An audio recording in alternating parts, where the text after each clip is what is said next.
Whole Story Quest Audiobooks presents Rome is Where the Heart Is by Tilly Tennant. Narrated by Melanie Crawley.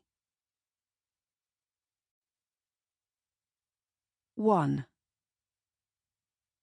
Kate Merry had long suspected that Friday the 13th had it in for her. It couldn't be personal, of course, but something had brought her to its attention, and each time it came around, she seemed to be the default victim. There had been flat tyres, burst pipes, redundancy notices, the dreadful skirt-in-pants debacle of one particular Friday the 13th in 2004, along with various smaller but no less galling offences over the years.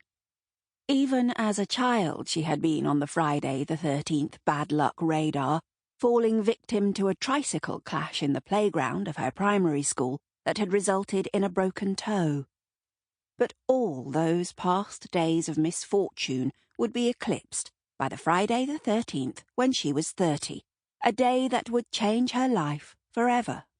Kate wasn't to know this when she opened her front door after a long day at work to find her husband standing in the hallway with his suitcases.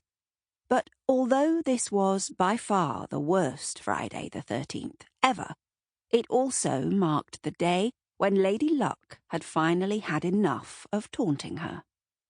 She stared at the suitcases, and then noticed the taxi with its engine idling just outside the front door. There was an obvious explanation, but it was one she didn't want to believe, couldn't believe at all. "What's going on?" "I'd have thought it was obvious." Matt's reply was casual, cold even, but Kate could tell by the way he couldn't meet her eye he'd been caught red-handed in a way he wasn't prepared for. "If it was obvious, I wouldn't have asked." Kate's tone was crisp and belied her churning stomach.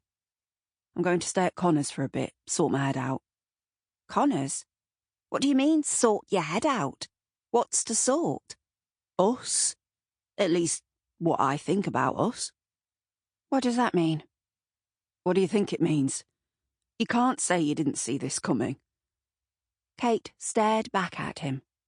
"See what coming? What are you saying, Matt?" "I need a break." "What? A holiday? A week off? What the hell does that mean?" "I need to be away from you, that's what it means." He rubbed a hand through dark hair that was already grey at the temples. He looked tired and drawn, a far cry from the bright-eyed 18-year-old she had married. Sample complete. Ready to continue?